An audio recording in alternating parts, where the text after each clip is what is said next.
नमस्ते सदा वत्सले मातृभूमि। जय हिंद दोस्तों दिन भर क्या रहा स्पेस डिफेंस और इंटरनेशनल गलियारे से, चलिए इस वीडियो में एक करके जान लेते हैं। सबसे पहले डिफेंस अपडेट की बात करते हैं तो वारी है भारतीय सबमरीन्स को लेकर।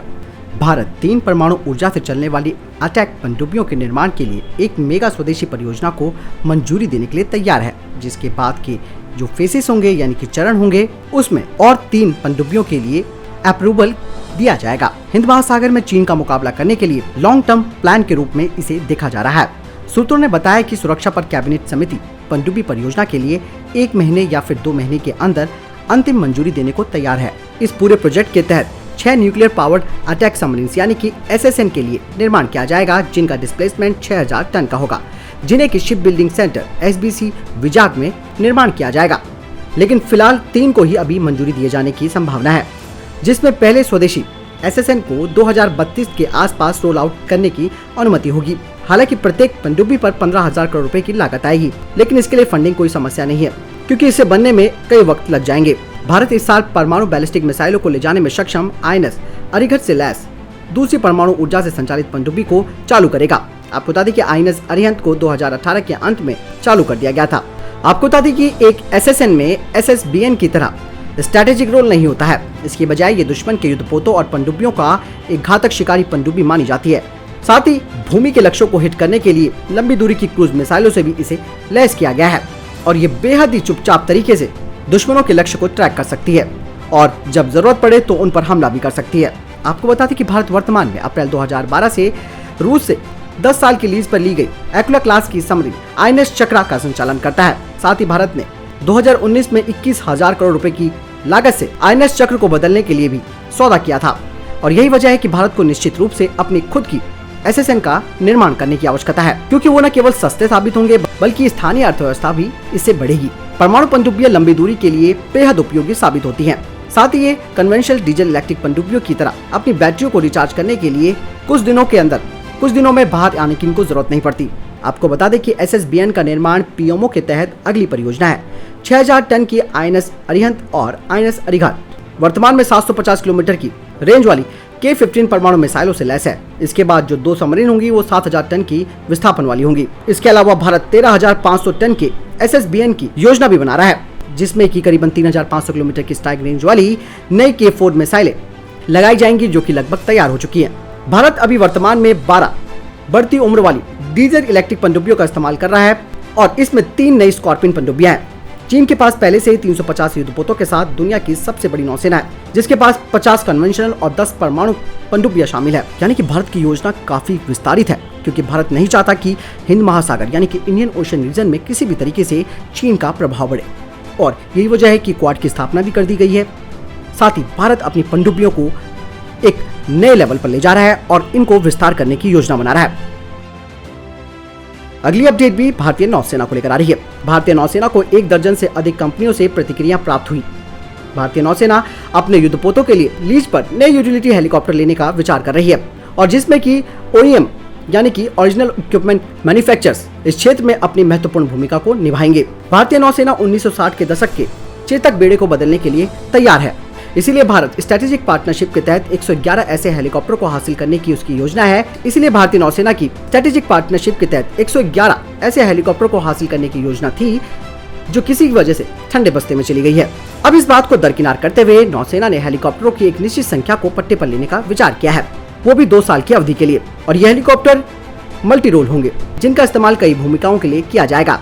नौसेना ने पिछले साल अक्टूबर में भारतीय फर्मों सहित 1 दर्जन से अधिक कंपनियों को अपने फीलर्स भेजे थे, वो भी ये जानने के लिए कि वे क्या पेशकश कर सकते हैं। कंपनियों में विदेशी OEM और भारतीय ऑपरेटर जैसे पवन हंस, एयर साफा और आर्यन एविएशन शामिल हैं। नौसेना ने विदेशी OEM से 12 से 16 हेलीकॉप्टरों की जानकारी मांगी है। साथ ही भारतीय ऑपरेटरों से 24 हेलीकॉप्टरों को पट्टे पर देने के लिए भी विवरण मांगा है। सूत्रों ने कहा कि फर्म ने अब जवाब दिया कि लीज पर दी जाने वाली लागत में लगभग 40 लाख रुपए प्रति माह की कमी आएगी और इसके लिए RFI जल्द ही जारी किया जाएगा। यही हाल ही में आपको बता दें कि भारतीय नौसेना ने अमेरिका से ड्रोन लीज पर लिए। हालांकि जिन हेलीकॉप्टरों को भारत पट्टे पर लेगा उसमें कई सारी चीजें शामिल होंगी, खासकर कि इनका रखरखाव यानी कि मेंटेनेंस, ट्रेनिंग आदि। हालांकि दोस्तों नौसेना के लिए पहले से हमेशा से बजट कम किया गया है और ये एक बहुत बड़ी चुनौती भी बन रही है। इसीलिए भारतीय नौसेना को बेहद ज़रूरी है कि उनको मल्टी रोल हेलीकॉप्टर जल्द से जल्द मिले। हालांकि HAL ने भी हेलीकॉप्टर डिजाइन किया है, बनाया, उसका परीक्षण भी किया गया, लेकिन वो नौसेना के अनुसार खरा नहीं उतर पा रहा है। ऐसे में पट्टे पर लिए जाने का जो विचार है वो काफी अच्छा है, लेकिन आखिर कब तक हम पट्टे पर लेंगे? हमें या तो खुद के इसी तरीके का हेलीकॉप्टर डिजाइन करने होंगे या फिर हमें खरीदने होंगे। दोस्तों, अगर आपको यहाँ तो डिफेंस अपडेट पसंद आई हो तो वीडियो को लाइक जरूर कीजिएगा, साथ ही अपना महत्वपूर्ण कमेंट हमें जरूर कीजिएगा। अगली अपडेट भारतीय सेना को लेकर आ रही है। सेना में भ्रष्टाचार के खिलाफ कड़ा रुख अपनाते हुए सेना प्रमुख जनरल मनोज मुकुंद नरवणे ने कहा कि सेना में शामिल होने के लिए गलत तरीकों को अपनाने वालों के प्रति कड़ी कार्रवाई की जाएगी और उन्हें बख्शा नहीं जाएगा। ऐसे करने वालों को सजा मिलेगी, चाहे उन्होंने सेना में सेवा के 20 साल ही क्यों न दी हों। दरअसल सेना प्रमुख ने हाल ही में बताया कि हमें कई उदाहरण मिले हैं जिसमें कि सैनिकों की भर्ती के दौरान प्रश्न पत्र लीक किए गए थे। बाद में पता चला कि अधिकारी कैडेट के लिए चयन प्रक्रिया में भी SSB के कर्मचारियों के बीच सहमति थी। सेना प्रमुख ने कहा कि इस मामले का खुलासा हमारी खुद की आंतरिक जांच में हुआ था।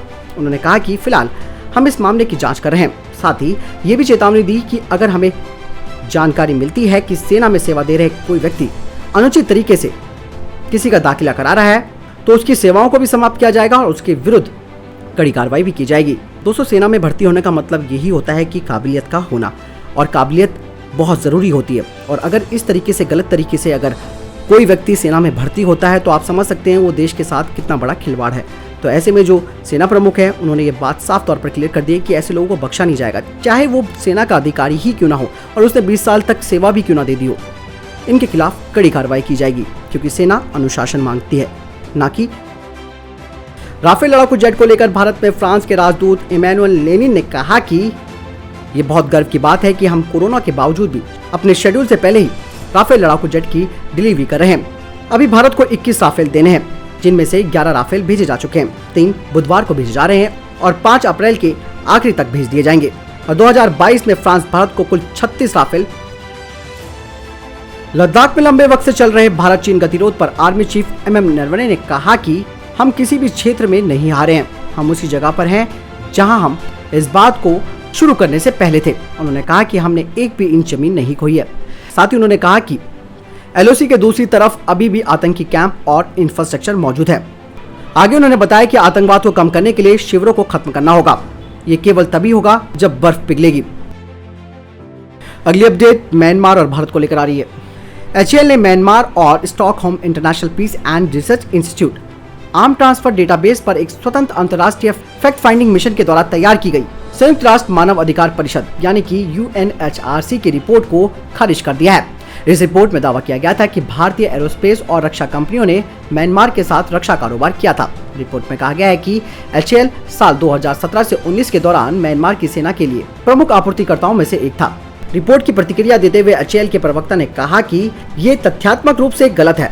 उन्होंने कहा कि HAL ने 2017 से 19 तक म्यांमार के रक्षा बलों के साथ कोई व्यापारिक समझौता नहीं किया है। वास्तव में HAL की म्यांमार के साथ 2019 के बाद भी कोई व्यापारिक डील नहीं है। UNHRC ने म्यांमार सेना के आर्थिक हितों शीर्षक वाली अपनी रिपोर्ट में दावा किया है कि HAL ने 2018 में second hand trainer aircraft deliver किए थे और भारत डायनेमिक्स लिमिटेड ने मार्च 2017 में म्यांमार की सेना को एंटी सबमरीन टॉर्पीडो प्रदान किए थे, जिनकी कीमत करीबन 38 मिलियन अमेरिकी डॉलर थी। भारत सैन्य हार्डवेयर और उपकरणों के माध्यम से म्यांमार की नौसेना को सहायता प्रदान कर रहा था, जिसका उद्देश्य उसकी क्षमताओं को मजबूत करना था। हालांकि इस बात में कितनी सच्चाई है ये तो आने वाले वक्त पर पता चलेगी। अगली अपडेट भी भारतीय सेना को लेकर आ रही है। भारतीय सेना में इस साल से महिलाओं को जवान के पद पर शामिल किया जाएगा। बेंगलुरु के CMP सेंटर पर 61 हफ्तों की इनकी ट्रेनिंग भी शुरू हो गई है। अब महिला सैनिक दस्ते की 10 से 12 हफ्तों की ट्रेनिंग पूरी हो चुकी है। साल 2017 में यह फैसला आया था कि महिलाओं को जवान की रैंक यानी कि सिपाही और हवलदार के पद पर तैनात किया जाए। इसके बाद दिसंबर 2019 में कुल 101 महिलाओं को चयनित किया गया था। अब महिला सैनिक दस्ते की ट्रेनिंग जारी है। भारतीय सेना में साल 2030 तक करीबन 1700 महिला सैनिकों को कोर ऑफ मिलिट्री पुलिस में शामिल करने का प्लान बनाया जा रहा है, ताकि धीरे धीरे कर उन्हें सेना का अहम हिस्सा बनाया जा सके। अगली अपडेट नासा को लेकर आ रही है। एक रिपोर्ट में कहा गया है कि अमेरिकी अंतरिक्ष एजेंसी नासा ने अपने वर्तमान मंगल मिशन के आंकड़ों का चीन, भारत, UAE और यूरोपीय अंतरिक्ष एजेंसी के साथ टकराव के खतरे को कम करने के लिए इसका डेटा आदान प्रदान किया है, जो कि वर्तमान में यानी कि मंगल पर अन्वेषण करने की योजना बना रहे हैं। नासा का उद्देश्य टकराव के जोखिमों को कम करना था, क्योंकि इस वक्त नासा के अंतरिक्ष यान लाल ग्रह की परिक्रमा कर रहे हैं।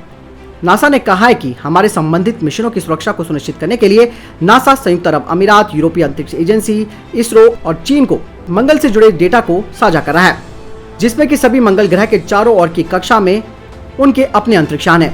वहीं आपको बता दें कि इसरो का मार्स ऑर्बिटर मिशन मंगलयान अंतरिक्षयान मंगल की कक्षा में तब से बना हुआ है जब 2014 में उसने वहां पर प्रवेश किया था। भारत मंगल पर सफलतापूर्वक अंतरिक्षयान भेजने वाला पहला एशियाई देश है। वहीं संयुक्त अरब अमीरात यानी कि यूएई का अंतरिक्षयान होप भी मंगल ग्रह की परिक्रमा कर रहा है। रिपोर्ट में कहा गया है कि मार्टियन कक्षा में यूरोपीय अंतरिक्ष एजेंसी से 2 अंतरिक्षयान भी हैं। आपको बता दें कि चीन के साथ सूचना का आदान प्रदान करने और सहयोग के लिए नासा ने अमेरिकी कांग्रेस से मंजूरी मांगी थी। इससे पहले अमेरिका, रूस, यूरोपीय संघ के अलावा भारत ने मंगल ग्रह पर अंतरिक्षयान भेजने में कामयाबी हासिल की थी, जिसे सबसे जटिल अंतरिक्ष मिशन माना जाता है। यानी कि दोस्तों यहाँ पे कुल मिलाकर ऐसा भी कहा जा सकता है कि नासा को शायद कुछ मंगल पर मिल गया है, जिसकी वजह से वो ये चाहता है कि कोई और देश मंगल पर मिशन ना भेजे और हम उनको जो डेटा उनको भेजे मंगल से जुड़ा हुआ, वो केवल जो हमें मिल रहा है उसे फिल्टर करके और देशों को भेजे ताकि वहां पर होड़ ना बढ़े। तो कुल मिलाकर यहाँ पर आप ये समझ सकते हैं कि नासा चीन को भी ये डेटा दे रहा है। खास बात तो ये कि चीन जो कि इस वक्त अमेरिका का दुश्मन है, उसको डेटा साझा कर रहा है। तो ये कहीं ना कहीं दोस्तों बहुत बड़ा प्रश्न चिन्ह लगाता है। वैसे आपको क्या लगता है कि आखिर नासा क्या अपने सैटेलाइट्स को बचाने के लिए या फिर मंगल पर किसी और यान को ना भेजने का कोई प्लान बना रहा है ताकि और देश ना भेज पाए, यहाँ पर केवल और केवल अमेरिका ही यहाँ पर डोमिनेट कर सके, या फिर नासा को वहां पर कुछ ऐसी चीज मिल गई है जिसके बारे में वो बताना नहीं चाहता और केवल ही केवल वो दिखाना चाहता है जो बाहरी जानकारी है वो प्रदान करना चाहता है। आपको क्या लगता है? आप कमेंट सेक्शन में लिखकर जरूर बताएं। तो दोस्तों ये थे अभी तक के टॉप डिफेंस और स्पेस अपडेट्स। वीडियो के संबंध में कोई प्रश्न, जवाब या आपका कोई सवाल है, आप कमेंट सेक्शन में लिखकर जरूर पूछ सकते हैं। बहरहाल इस वीडियो के लिए इतना ही, मिलता हूं वीडियो के साथ, तब तक के लिए जय हिंद, जय भारत।